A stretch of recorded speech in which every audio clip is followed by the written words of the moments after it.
Hello les Vipers, comment allez-vous? Bien ou bien? Écoutez, déjà, merci d'être là. Aujourd'hui, on va se faire une petite revue matos. On va aller faire un petit tour chez Inokin. Ça faisait un petit moment.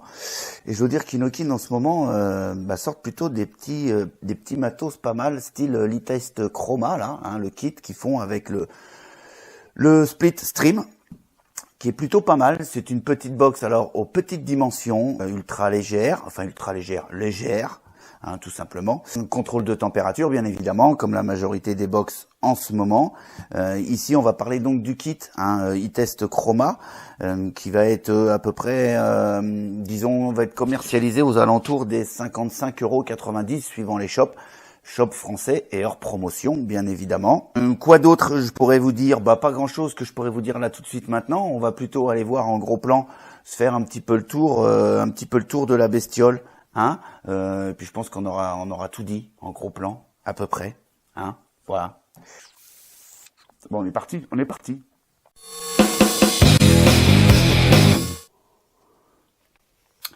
Et bien voilà, on se retrouve donc sur la petite boîte de Litest Chroma, hein, de chez Inokin. Petite boîte en carton, rien de particulier, toutes les inscriptions y sont. Ici, on peut voir donc la photo de l'Itest Chroma, donc bien sûr contrôle température sans souci. Ici sur le côté, on va avoir le logo Inokin. Sur cette face-là, Inokin. Sur cette face-là, Inokin. Voilà. Sur le dos de la boîte, eh bien comme à l'habitude, on va retrouver tout le descriptif de l'intérieur du kit. Hein, notamment ici, iTest Chroma de 6 à 75 watts, de 150 à 315 degrés Celsius en contrôle de température bien évidemment. Pareil en Fahrenheit de 300 à 600 degrés et avec une batterie de 1000 mAh. Un petit message ici de précaution, mais toujours en anglais. Hein, ça commence un petit peu à peser, il faudrait peut-être s'y mettre un petit peu là. Nos amis chinois, il faut mettre du français. Ensuite, ici, vous avez le petit code de sécurité, hein, le Scratch and Check, ici, qu'il faudra gratter pour aller voir l'authenticité du produit sur le site Inokin qui est indiqué ici. On a les petits pictos ici qui vont bien.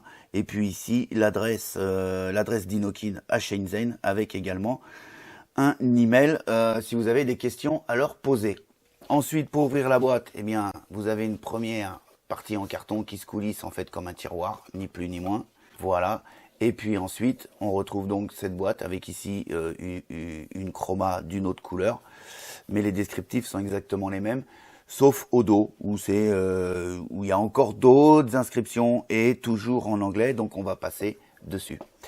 Ensuite, on lève la boîte et on découvre donc la chroma ici. On va repasser dessus tout de suite après.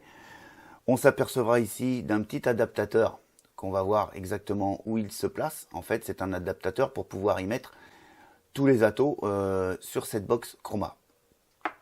Ensuite, à l'intérieur de la boîte, il suffit de soulever cette petite mousse compensée comme à leur habitude pour pouvoir protéger la box pendant le transport. On va avoir ici un petit guide. Un petit guide qui va vous expliquer sommairement la box et son ato, le Slipstream. Voilà. Toujours en anglais, hein, c'est pas la peine que je le répète. Inokin va falloir se bouger un peu. Et puis ici également un manuel, tout en anglais. Ça commence à saouler. Ensuite, on soulève le carton. On va trouver le fameux câble de rechargement USB, micro USB. Vous allez retrouver une résistance ici en stainless steel pour le contrôle de température. Vous allez retrouver également la petite pochette de joint. On va trouver un petit drip tip en métal. On va également trouver une petite pièce ici. Je vous expliquerai tout à l'heure à quoi elle sert. Deux petits autocollants, hein, Inokin. Je vois vraiment pas où vous pourrez les mettre sur la box, hein, à moins que vous les mettiez, je sais pas. Enfin bref, c'est dans la boîte. Sur cette petite box, voilà. Donc, on va retrouver, comme on est sur un kit, on va retrouver un clearomiseur, le Slipstream. Donc là, on est sur le Slipstream, clearomiseur d'un diamètre de 20,8 mm avec une hauteur de 29 mm hein, pour arrondir. Ok. Et puis de 38,4 mm avec son drip tip en Delrin. comme je vous l'ai fait voir tout à l'heure, et également le drip tip ici, en métal, que vous pourrez mettre dessus. Moi, je préfère en noir, comme ça, tout est de la même couleur. Contenance 2 ml. On peut voir qu'on a 3 airflow sur le diamètre, ok, 3 airflow cyclope, qui sont plutôt efficaces, hein, qui sont pas mal, qui permettent d'avoir une vape plutôt aérienne, et également pouvoir resserrer la vape pour avoir une vape plutôt serrée, hein.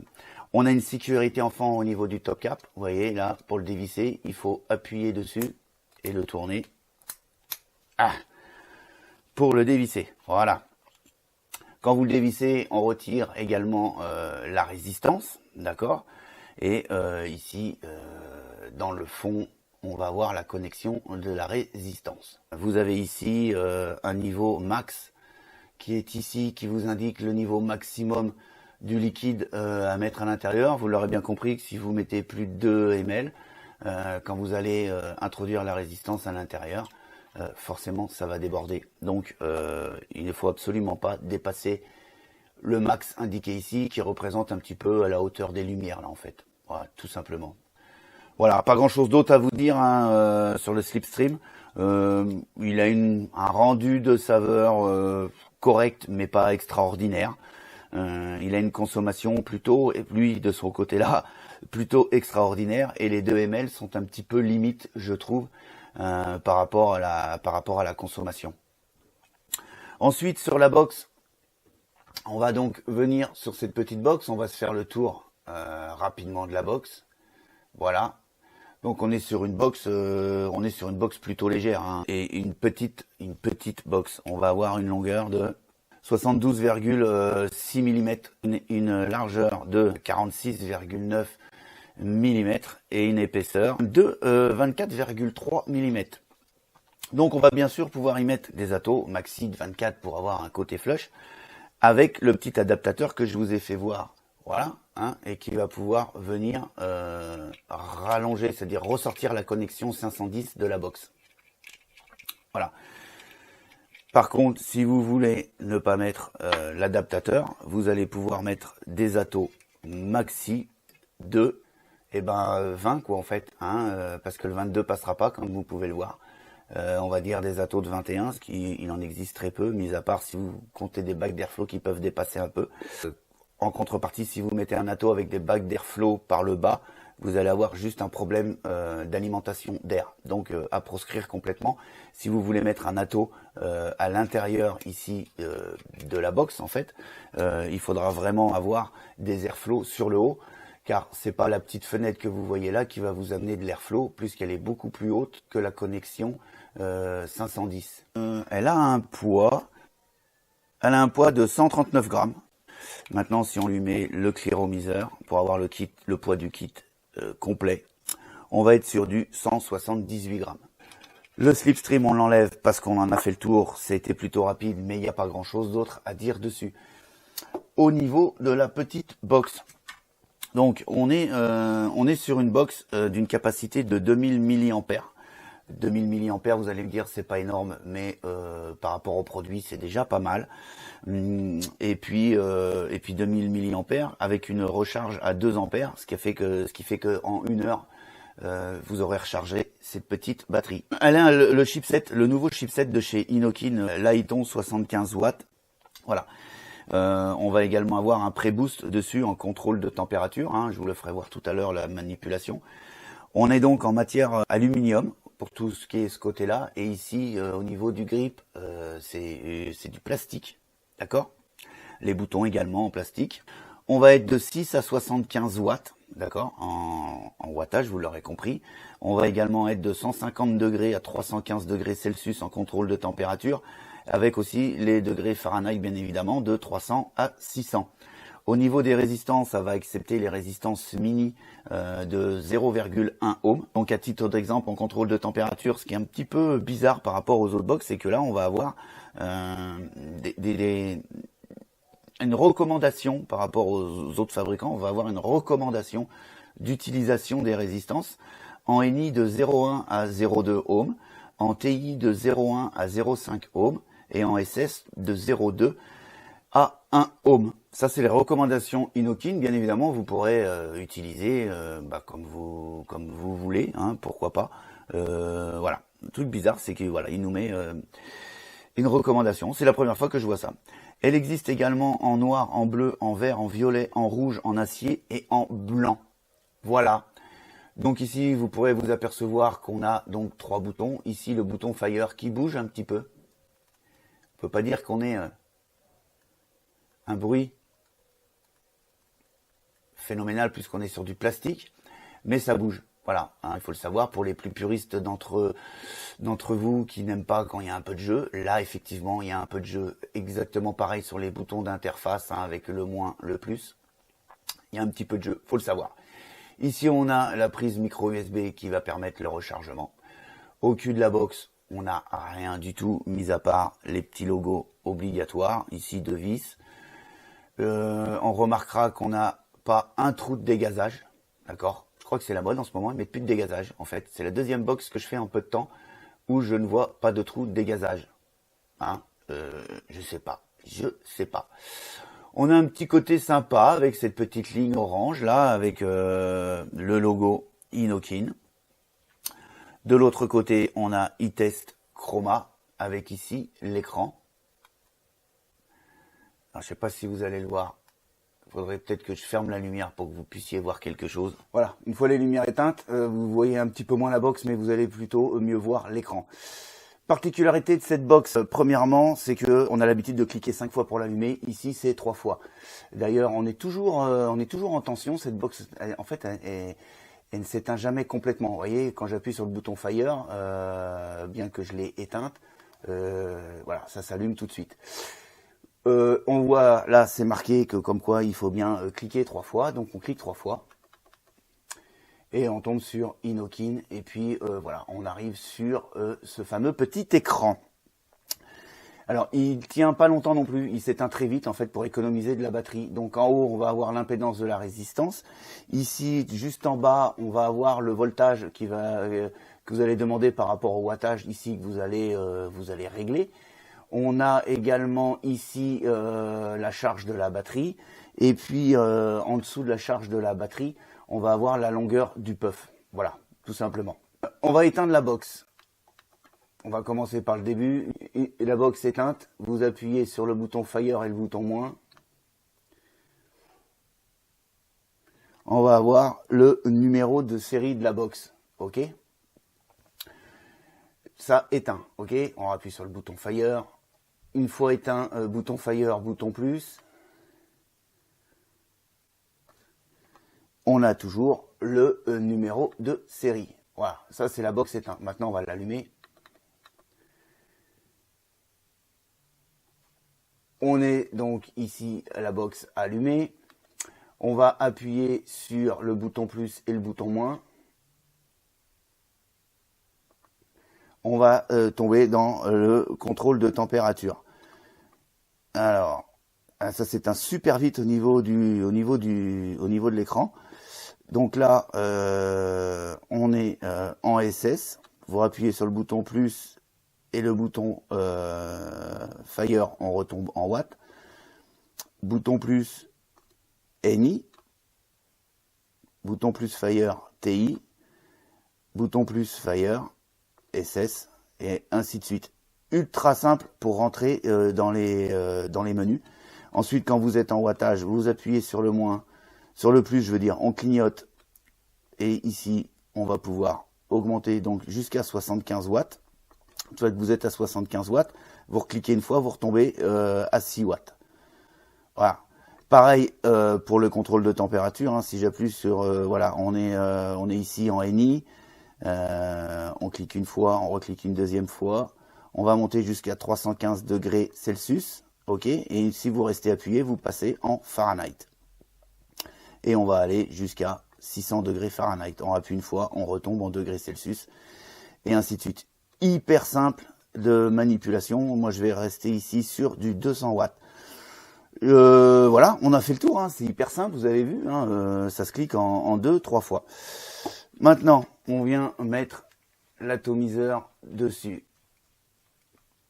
Voilà. Et ici, on va donc pouvoir, alors là ici c'est est-ce que elle contrôle le coil, on a un coil à 0,86. Là vous pouvez très bien dire oui et vous retombez sur la sélection que vous avez fait avant. Hein, voilà, ici j'étais donc sur du 40 à 49,5 watts avec une résistance à 0,78 ohms puisqu'elle a recalculé en fait le chipset, ce fameux chipset d'Inokin recalcule à chaque fois la résistance, en fait, tout simplement. Donc, si je démonte l'atomiseur, je le remonte. Voilà.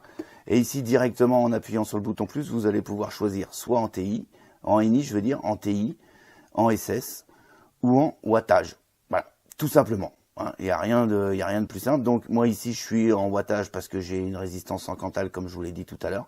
J'appuie sur le bouton Fire et je retombe donc en wattage. Et il m'a préconisé 49 watts. Il a calculé de lui-même de me proposer 49 watts par rapport à ma résistance. Mais vous comprendrez bien qu'à 0,78 ohms, 49 watts, c'est un petit peu fort. En tout cas à mon goût. 30 watts, moi ça me paraît très bien. Voilà. Ensuite, je vous ai parlé tout à l'heure donc de ce petit adaptateur que je vais mettre là, puisque là maintenant je vais monter un dripper pour faire le test du contrôle de température, tout simplement. Donc je remets le petit adaptateur et puis on va pouvoir, voilà, on va pouvoir venir y monter un dripper. Je vais le monter en stainless steel pour faire le test du contrôle de température. Donc on va se faire l'essai du contrôle de température, d'accord. Donc donc j'ai mis là un dripper monté en stainless steel. J'ai réglé la box à 205 degrés Celsius à 30 watts et j'ai une résistance de 0,37 ohms en stainless steel. Et puis je vais lui mettre bien évidemment un petit bout de coton, voilà, donc c'est juste pour faire l'essai, hein, donc, tac, histoire que ça soit propre, on vient lui mettre un petit peu de juice, quelques gouttes, histoire d'humidifier légèrement le coton, et puis on va aller voir tout de suite ce que ça donne, hein, donc voilà, 205 degrés, et puis regardons un peu.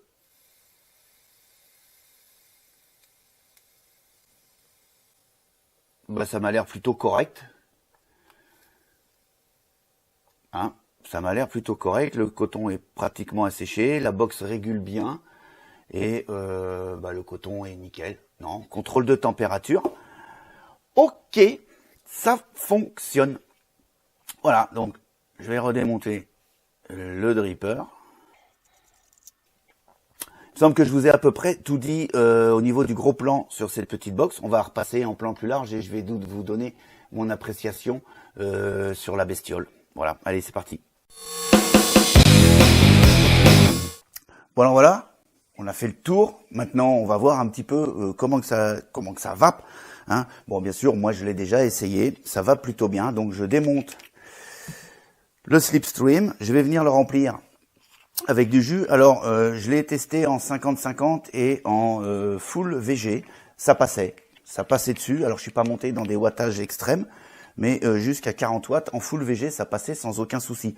Pour le remplir, vous avez vu, hein, rien de plus simple, il y a la place du monde, hein, on peut y aller avec ce que vous voulez, une bassine même. Le seul truc à respecter, c'est le niveau maxi, c'est-à-dire en haut des lumières. Tout simplement, si vous passez le niveau maxi, vous avez un risque de débordement. C'est même pas un risque, c'est même sûr que ça déborde. Donc voilà, c'est tout simple, on remplit au max, on reprend le top cap, on vient le visser dessus, et puis on serre. Pas de fuite, zéro fuite. J'ai eu là-dessus zéro fuite. Ensuite, tout simplement, je viens le remettre sur la chroma. Donc il me fait le petit truc, hein, je sais pas, c'est parce que l'écran il n'a pas un éclairage du feu de Dieu. Je sais pas si vous allez voir grand chose. Il me demande si j'ai mis le même coil, donc là je réponds oui, tout simplement. J'appuie sur le Fire en disant oui, j'ai le même coil. Ici je suis monté avec la résistance 0,80 ohms en fait, tout simplement. Je suis sur du liquide 50-50. Et je suis en contrôle de température, donc je vais repasser tout de suite en wattage. Voilà, je suis à 30 watts, ce qui fait que je vais lui demander 4 volts 87. C'est parti.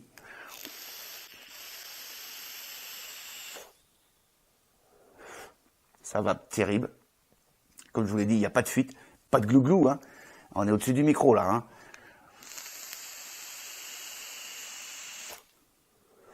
C'est pas plus bruyant que ça. En tout cas, ouais, mais c'est pas plus bruyant qu'autre chose. J'ai l'airflow ouvert à moitié là, donc je vais l'ouvrir à fond. Voilà, ouvert à fond.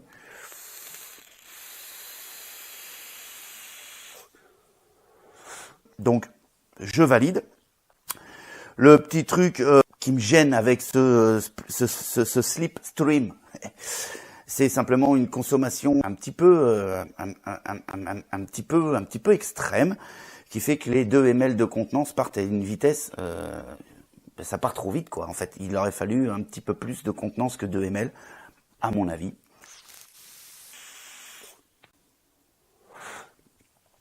En tout cas, on a un rendu de saveur qui est plutôt correct pour sa catégorie.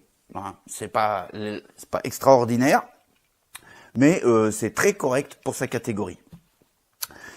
On peut également, comme je vous l'ai fait voir dans le gros plan, on peut également donc venir monter n'importe quel autre atomiseur. C'est un petit peu l'avantage avec le petit adaptateur qui est vendu avec.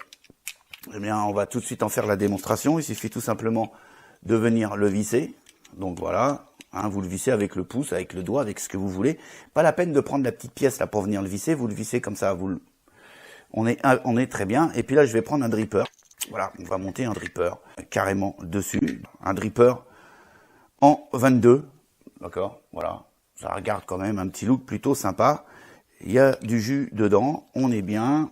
Donc là, il va me dire, voilà, une résistance à 0.6 ohms. Je suis toujours à 30 watts. On bouge pas.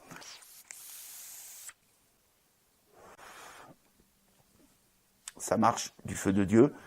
On est plutôt flush au niveau du montage, je ne sais pas si vous allez bien le voir, mais en tout cas on est flush. Hein, voilà.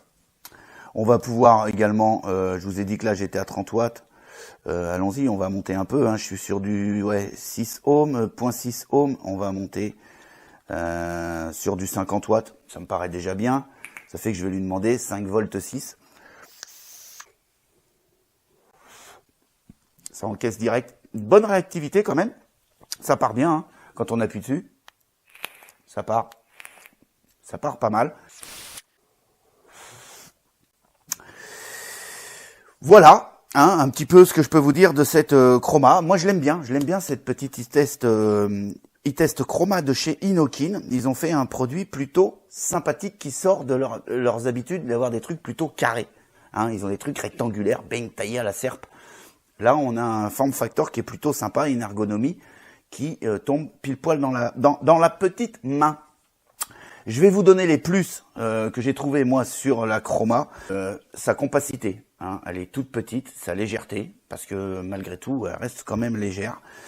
On embarque un accu donc propriétaire de 2000 mAh, comme je vous disais tout à l'heure, et l'avantage c'est qu'on a une recharge quand même qui est plutôt rapide, parce qu'on peut lui mettre un chargeur de 2 ampères, c'est-à-dire qu'en 1 heure, la batterie de 2000 mAh elle est chargée. Donc c'est plutôt pas mal. J'aime bien le kit. Le kit, il est complet, même avec l'adaptateur pour pouvoir mettre les atos jusqu'à 24, voire 25. Ok, ça, c'est plutôt bien parce que bien souvent, on a les adaptateurs qui sont à part. Là, il est compris dedans.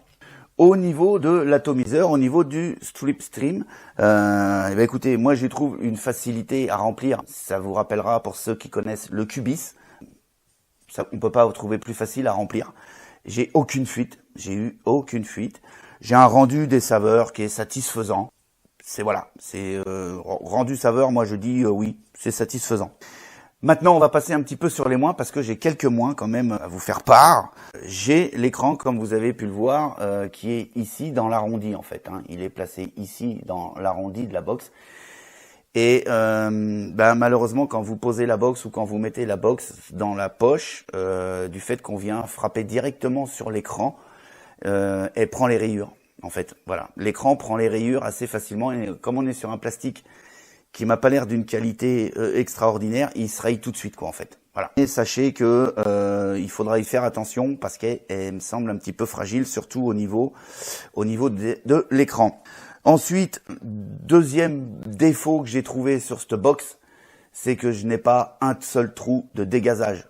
Alors là, ça me pose un petit problème quand même.